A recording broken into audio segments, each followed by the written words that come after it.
Nessa comunhão, aguardemos que o Senhor nos envie a sua santa palavra, irmãos. Deus seja louvado. Amém.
O Senhor tem nos trazido adiante, irmãos, a palavra, e eu já passo para os irmãos.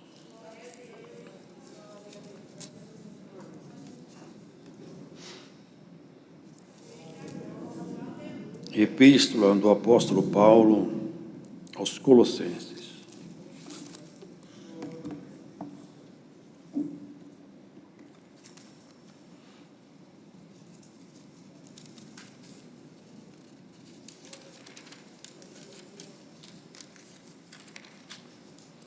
Capítulo 1.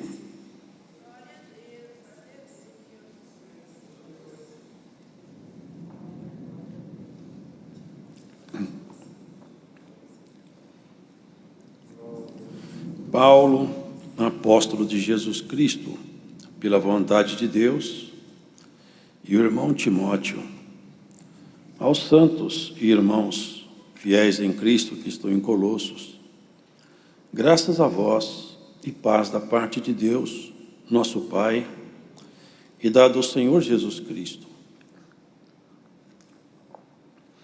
Graças damos a Deus, Pai de nosso Senhor Jesus Cristo, orando sempre por vós, porquanto ouvimos da vossa fé em Cristo Jesus e da caridade que tendes para com todos os santos, por causa da esperança que vos está reservada nos céus, da qual já antes ouvistes pela palavra da verdade do Evangelho, que já chegou a vós, como também está em todo o mundo, e já vai frutificando, como também entre vós, desde o dia em que ouvistes e conhecestes a graça de Deus em verdade, como aprendestes de Epáfras, nosso amado conservo, que para vós é um fiel ministro de Cristo, o qual nos declarou também a vossa caridade no Espírito.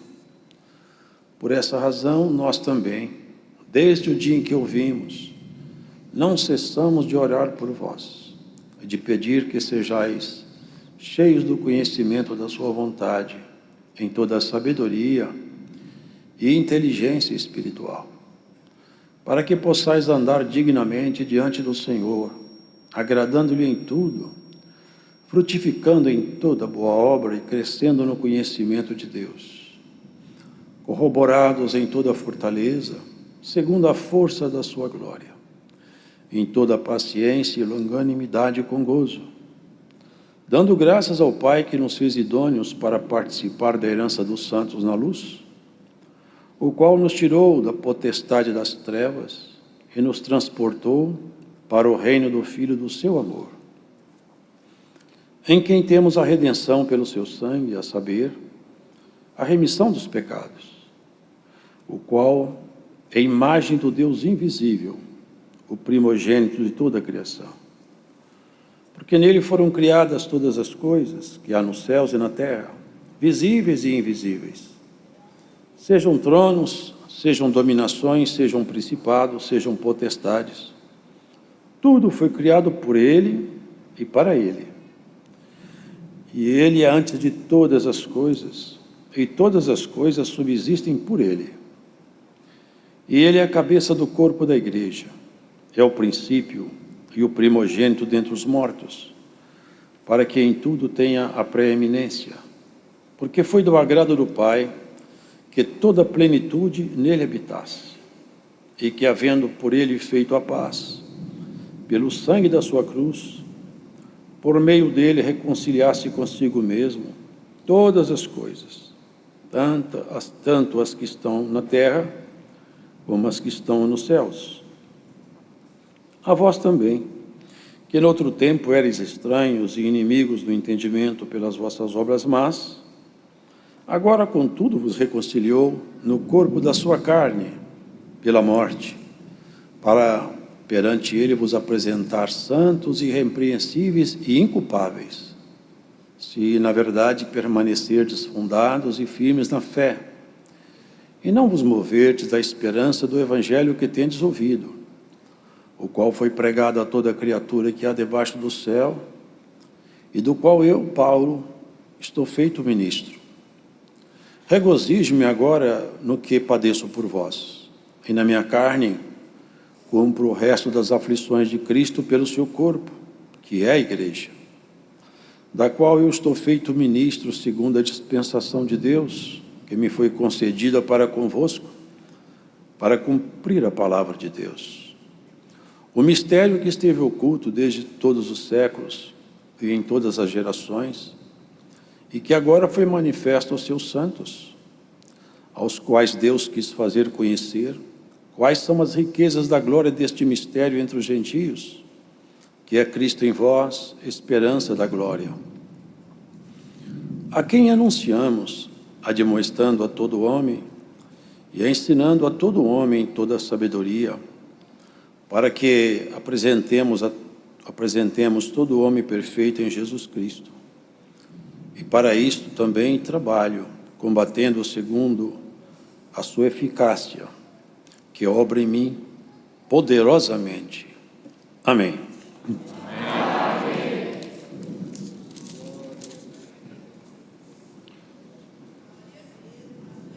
Aqui, irmãos, nessa epístola,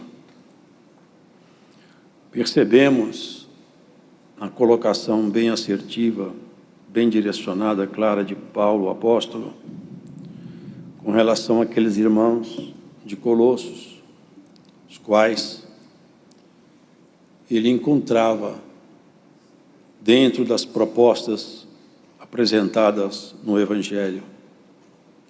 E a esses tais, ele se dirigia chamando a eles de santos e fiéis, e não por acaso. Porque ser santo, irmãos, não é ser perfeito. E ser santo é proposta de Cristo na vida de todos aqueles que são seus. Nós precisamos de ser santos. E essa proposta era absolutamente impossível. Ninguém poderia de si mesmo fazer-se santo pelas suas obras.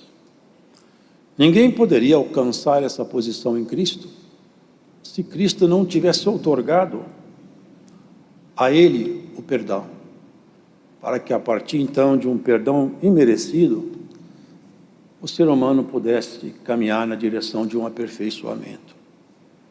Porque os irmãos veem com muita clareza que a humanidade caminha não é para um aperfeiçoamento, ainda que sob a visão científica e tecnológica, podemos compreender que sim, há um grande aperfeiçoamento do conhecimento, a multiplicação do conhecimento é evidente, mas no tocante aos valores fundamentais da vida, a nossa caminhada não é de progresso enquanto humanidade. Enquanto humanidade nós caminhamos, lamentavelmente, de treva em treva e de queda em queda. E essa realidade, irmãos, não será mudada. Essa realidade seguirá adiante, porque o homem natural, o homem desse mundo, ele vai amadurecendo em tudo quanto a inclinação da carne propõe. Mas aquele que é chamado para ser santo, ele vai se aperfeiçoando em Cristo. E de tal maneira que o Evangelho da Graça, que é uma riqueza, um poder maravilhoso, ele vai promover em nós uma transformação tão radical e tão profunda, e tem feito isso, que de homens simples e naturais, quando se fala homem, entende-se as irmãs, obviamente, nós passaremos a ser criaturas celestiais, pela nossa postura, pela nossa vocação, pelo exercício de nossa fé. Porque, irmãos, Paulo, ele dava graças a Deus, apresentava perante a essa irmandade o que ele via lá dentro, no corpo daquela igreja. A caridade, o amor, e que eles estavam caminhando, fazendo um progresso nessa caminhada espiritual. Porque desde que nós nascemos, nós estamos seguindo um curso, a marcha da vida. A marcha da vida é o nascimento, o crescimento, a maturidade, velhice e morte. E debaixo desse ciclo, nós vamos fazendo nossas escolhas, até que nosso tempo acabe. Até que o Senhor diga, cessou seu tempo. A partir desse momento que o tempo acaba, não há mais negociação. A morte também não aceita negociação. É só até o momento da morte, é o tempo disponível para nós. Nós só temos essa vida. E é agora. A nossa escolha, ela é feita todo dia. E cada um de nós, individualmente, vai prestar conta perante Deus, nos tribunais eternos, de tudo quanto fez com esse corpo, por intermédio desse corpo. Ou bem, ou mal. Paulo sabia disso, compreendia isso. E ele persuadia seus irmãos a oração, a busca, e enaltecia neles as virtudes que ele achava. E olha o que ele pediu: não cessamos de orar por vós e de pedir que sejais cheios do conhecimento da sua vontade, em toda a sabedoria e inteligência espiritual. Ele pedia que a igreja ficasse cheia do conhecimento da vontade divina em si mesmo. Afinal, eu devo saber o que Deus quer de mim, o que Deus espera de mim, até onde Ele espera que eu vá, o que Ele espera que eu faça, quais são os limites que eu estou preso em mim mesmo, até onde eu poderia ir e não estou indo porque eu não pergunto, porque eu não tenho contato com Deus, porque eu não oro o suficiente, porque eu não santifico o suficiente, eu não sei até onde eu podia chegar.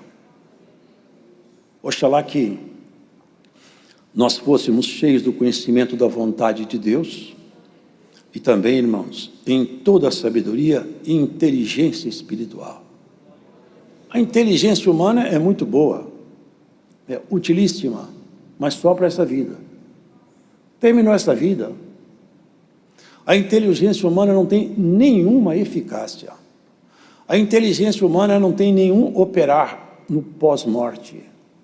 A inteligência humana só funciona debaixo do sol. A inteligência divina, o conhecimento divino, passa pela fronteira da morte. Quem está cheio da ciência de Deus, quando ele passa pela porta da morte, aquilo que é de Deus está com ele, passa com ele.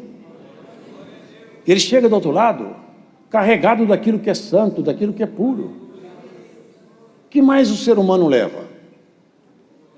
O rei falou: eu esquadrinhei debaixo do sol, olhei tudo que o homem faz, pesquisei, procurei fazer tudo que um homem pode fazer, todas as alegrias, diversões, todos os prazeres, todo o conhecimento, eu olhei tudo, e eu concluí uma coisa: tudo não passa de uma grande ilusão, é tudo vaidade. Só tem uma coisa, irmãos, que não é vaidade, é nos enchermos do conhecimento do eterno, nos enchermos daquilo que é santo e puro. Quanto mais você carregar de Deus em você é a própria eternidade que mora em você mesma. O Senhor Jesus falava algumas coisas, irmãos, que aqueles homens não entendiam, mas nós entendemos hoje. Ele falava algumas coisas que eles ficavam perturbados, mas hoje nós não nos perturbamos mais. Eles se justificavam a si mesmos dizendo: nossos pais comeram do maná, do pão do céu. Jesus falou com eles: vossos pais não comeram do pão do céu, mas caiu o pão do céu.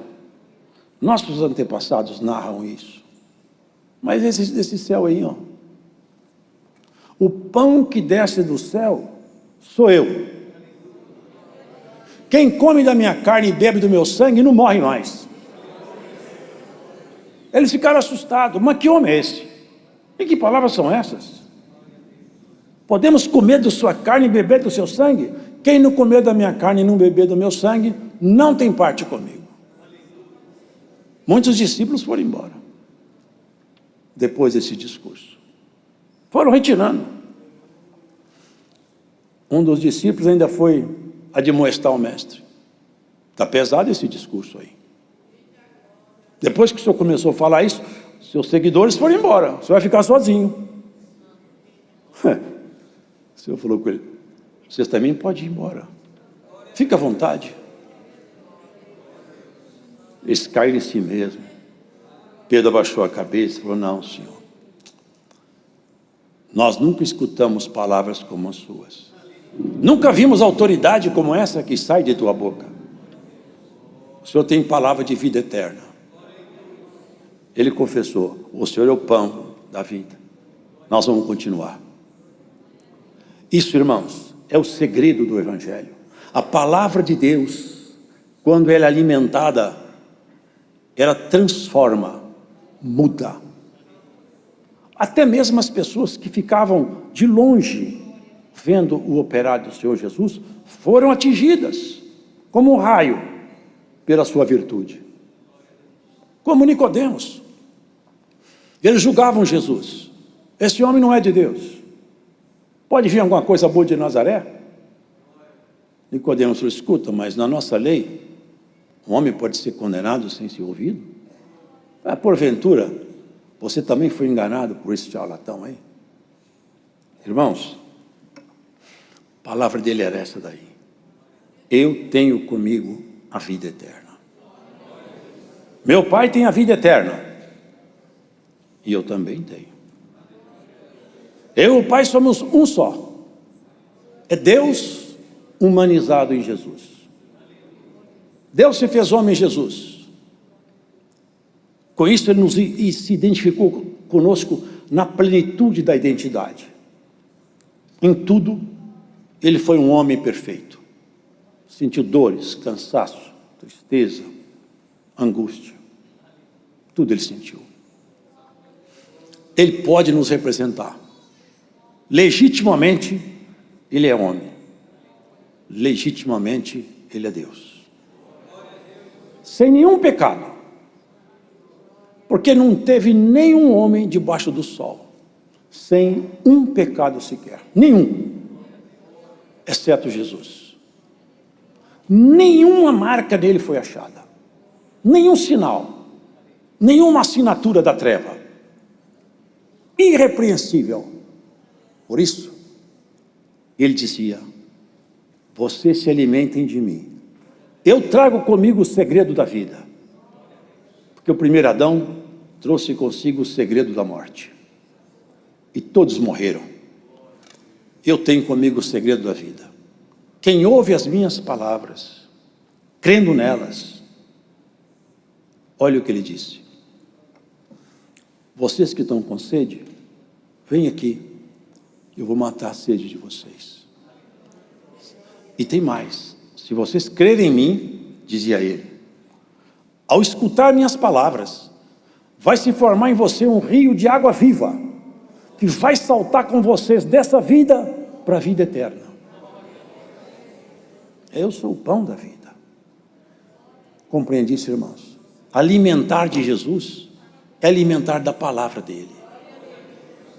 é beber dessa água, e essa água não é só a palavra, ela é muito mais profunda, porque ele falou, se eu não for ao Pai, eu não vou enviar meu Espírito, mas chegando lá, eu quito a conta de vocês, quando eu morrer na cruz, e vou enviar o Espírito Santo Consolador.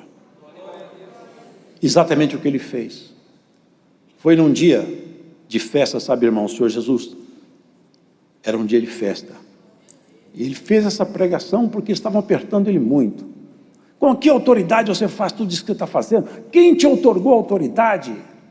Não frequentou sinagoga, não tem família importante, não tem estudo. Quem é que te dá autoridade para fazer essas coisas? E a autoridade era tamanha que ninguém podia negar, porque até o morto saía da sepultura. Os demônios gritavam, nós te conhecemos. Não tinha como negar a autoridade absoluta. Glórias ao Senhor. Falava para a morte, cala-te, a morte calava e ia embora, e ficava a vida, voltava a vida daquele morto. Não tinha como negar. Que autoridade é essa? Perguntaram para João também. Quem você é? Você é o Cristo? Eu falei, não sou Cristo. Você é Elias? Também não. Você é profeta? Eu falei, não sou nada.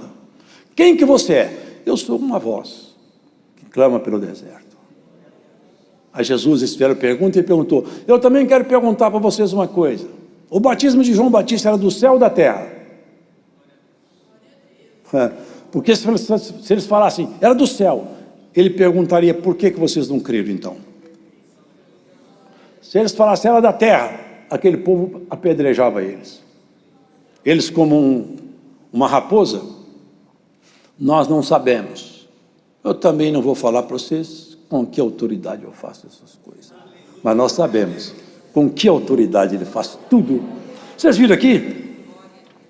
Nele foram criadas todas as coisas que há nos céus e na terra, nele. Visíveis e invisíveis, sejam tronos, isso aqui são hierarquias celestiais, viu? Tronos, dominações, principados, sejam potestades, tudo foi criado por ele e para ele. Vocês percebem a autoridade do seu mestre? Percebem o poder do nosso Senhor? Ele que criou tudo, e tudo está sustentado pela força do poder dele. E não por acaso, ele quando fazia esse discurso, era uma época de festa chamada tabernáculo, porque em Israel comemorava-se 3 festas principais. A festa de Páscoa, da Páscoa, que era a libertação do povo, do pecado, da mão de Faraó, lá no Egito. 7 semanas depois, tinha a festa de Pentecostes, chamada Festa da Semana. E depois, no 7º mês, a última festa, que era chamada Festa de Tabernáculo. Essa festa, ela tinha uma particularidade. Aquela primeira festa, os irmãos conhecem. A Páscoa representava a soltura do povo hebreu, que também fazia figura Jesus, que viria como Cordeiro Pascal. Cumpriu-se em Jesus quando ele foi crucificado. 7 semanas depois, tinha uma festa chamada Festa de Semanas. O povo saía para colher os primeiros frutos do campo e entregava para o sacerdote. Era a festa da semana, os primeiros frutos de Israel. Era uma oferta ao Senhor. Depois de 7 semanas da Páscoa, Cristo foi crucificado na época de Páscoa. 7 semanas depois, aconteceu um evento maravilhoso, que muitos hoje falam que não existe mais. Lamentavelmente, tem muitos cristãos que não acreditam mais nisso. A dispensação do Espírito Santo, o derramamento do Espírito que Joel profetizou. Vou derramar meu Espírito sobre a carne. Glória ao Senhor. 7 semanas depois, o Espírito de Deus desceu ali, com grande autoridade sobre aqueles homens. E eles começaram a glorificar Deus, não para pegar trigo, centeio nem cevada, mas para buscar as grandezas de Deus e entregar para os seus companheiros numa língua que eles não sabiam falar, um idioma que eles não dominavam, mas pelo Espírito Santo eles falavam. E Cristo fez essa pregação numa festa chamada Tabernáculo. É a última festa do ano. Depois daquele momento ali, já os campos de Jerusalém não produzem mais nada, só no ano seguinte. O Senhor estava dizendo, agora é o derramamento das últimas dispensações. Desde que Cristo foi crucificado até Ele voltar, nós estamos vivenciando uma dispensação dos tabernáculos. Sabe como é que eles faziam? Eles saíam de casa, ficavam em cabanas, dormiam fora de casa. E de noite, eles ficavam fora das suas casas. E eles lembravam, nós já fomos nômades, já andamos pelo deserto. E olhava as estrelas. E eu sempre penso isso, quando o Senhor me traz essa parte adiante. É que vendo as estrelas lá em cima, eles deviam perguntar para si mesmos, onde será que Deus fez a morada dele? Lá naquele alto tão excelente. E nós morando aqui em cabana. Foi lá naqueles lugares mais magníficos, mais altos. Foi lá que Ele colocou o seu nome como cidadã e cidadão daquela cidade. Nós somos chamados para isso, para essa grande mudança de comportamento.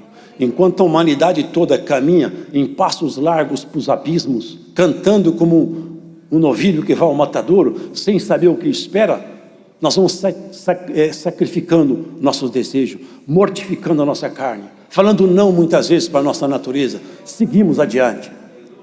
Ainda que muitas vezes sofrendo, cansado, provado, tentado, machucado, desempregado, doente, seguimos adiante. E quantas vezes for necessária, nós confessaremos que Jesus é o nosso bastante fiel e suficiente Salvador e amigo. Nele nós podemos todas as coisas. Tudo você pode naquele que te fortalece. Tudo você pode naquele que morreu na cruz por sua causa, que demonstrou um amor tão profundo que nem o inferno acreditava que ele fosse tão longe nesse amor tão profundo. Levantou-se de entre os mortos. E Paulo, na ciência eterna, ele dizia, ó profundidade das riquezas, ó profundidade, onde está a morte, a tua vitória? Ó inferno, cadê seu aguilhão? Tragada foi a morte na vitória. Jesus se levantou e vai levantar cada um de nós também. Você lamenta por aquele que foi embora que você amava? Não lamente mais. Daqui a um tempo nós encontraremos todos juntos na nossa cidade. Aquele que tombou fiel não morreu. O Senhor falou, aqueles que estão em mim não morrem, mas passam dessa vida para outra vida. Glórias ao Senhor. Não desanime na sua jornada. Não olhe para trás. Aquela mulher de Ló olhou para trás e virou uma estátua de sal. O Senhor falou, aquele que mete a mão no arado, se ficar olhando para trás, não é apto para fazer aragem. Meteu a mão no arado, segue adiante. Vai chorando, vai caminhando. Vai plantando no choro, que já já você vai colher no júbilo e na alegria. Tem tempo de chorar, mas tem tempo de rir. Tem tempo de você apanhar, mas tem tempo que você vai bater também. Glória. E não é bofete, não é murro. Não. É bater na proposta do Senhor, na santidade, no desejo, na integridade da fé. É não se afastar dos propósitos divinos. Aonde Deus te pôs, fica lá, não corre da guerra, não larga teu posto, não abandone o seu lugar. Aonde o Senhor te colocou, seja onde for, cumpre o seu papel.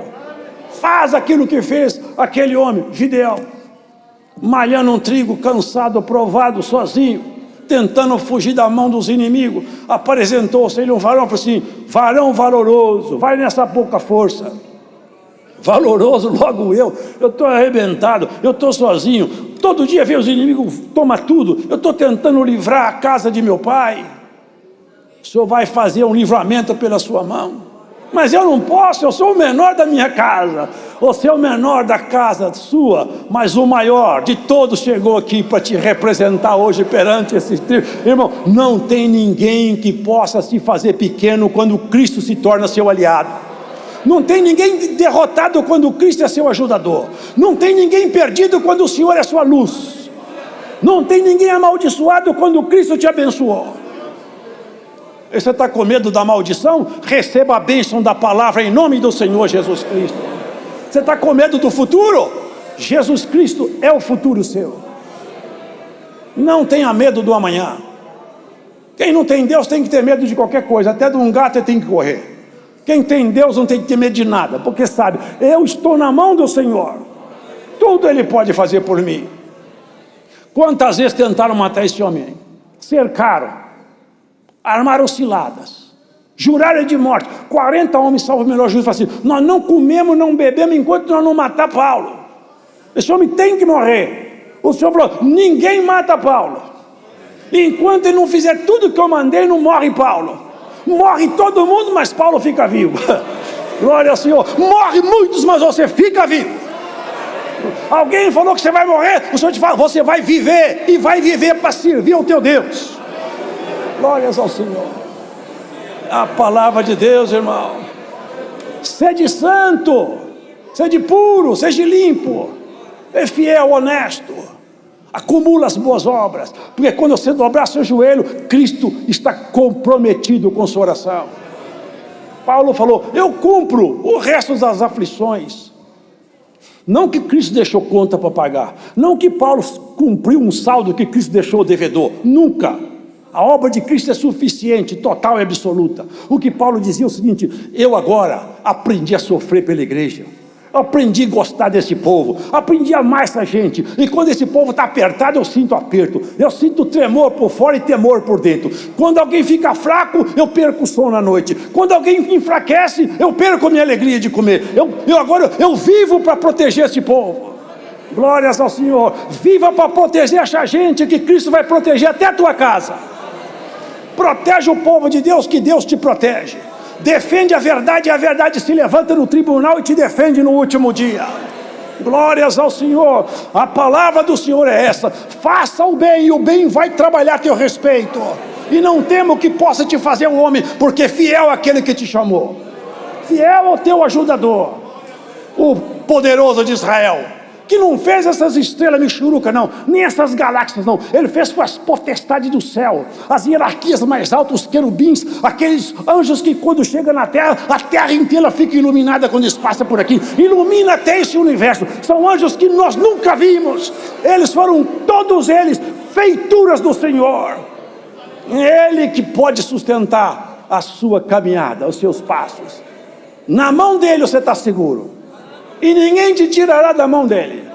Ou porventura tem algum espírito que teria a petulância, a coragem, a ousadia de se apresentar perante o Senhor e desafiá-lo a teu respeito?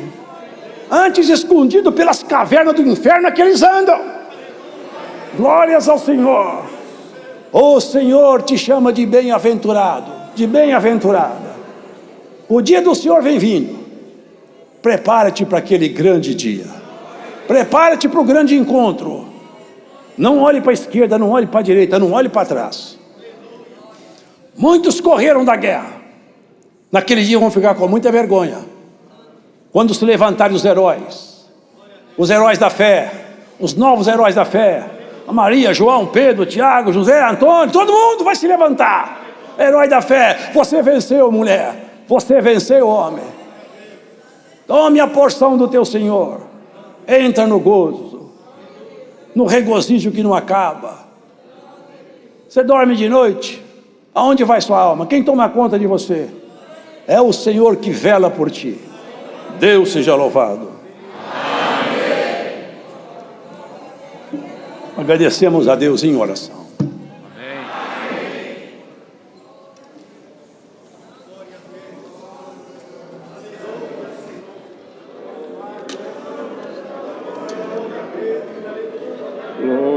Glória ao teu nome, Senhor. Aleluia, Jesus. Santo, santo, santo é o teu nome, Senhor. Aleluia. Nosso eterno Deus e Pai celestial, graças te damos, Senhor, por esta santa oportunidade de estarmos aqui na tua casa, reunidos para cultuar a ti, Senhor, este culto de louvor, a tua santidade. Graças te damos, Senhor, pela boa ordem, pela boa presidência que deste ao teu servo, pelos hinos que cantamos, Senhor, e sentimos a tua presença entre nós. Muito Muitos de nós entramos aqui, Senhor, aflitos, preocupados, Senhor, com alguma situação, mas te damos graças, Senhor, porque já na primeira oração sentimos a tua presença. Te damos graças maiormente, Senhor, pela revelação da tua palavra, que veio, Senhor, nos fortalecer, nos enriquecer, nos revestir daquilo que é do céu, Senhor, pois a nossa pátria não é aqui na terra, mas há uma pátria preparada para nós no reino da tua glória, e tu nos vieste nesta tarde revestir daquilo que é do céu, Senhor, nos derramando sobre nós as tuas virtudes, o teu poder para nós vencermos todo o mal. Continua nos abençoando-nos e nos ajudando na nossa jornada, Senhor, nos fazendo vitoriosos em ti, Senhor, em tudo, Pai eterno. Pela nossa força não chegaremos ao fim vitoriosos, mas pela tua força, pela força da tua palavra, tu nos fará vencer todo o mal. Te damos graças por tudo, pedimos as tuas bênçãos, em nome de Jesus Cristo, teu Filho, que é bendito e eterno. Amém. Deus seja louvado.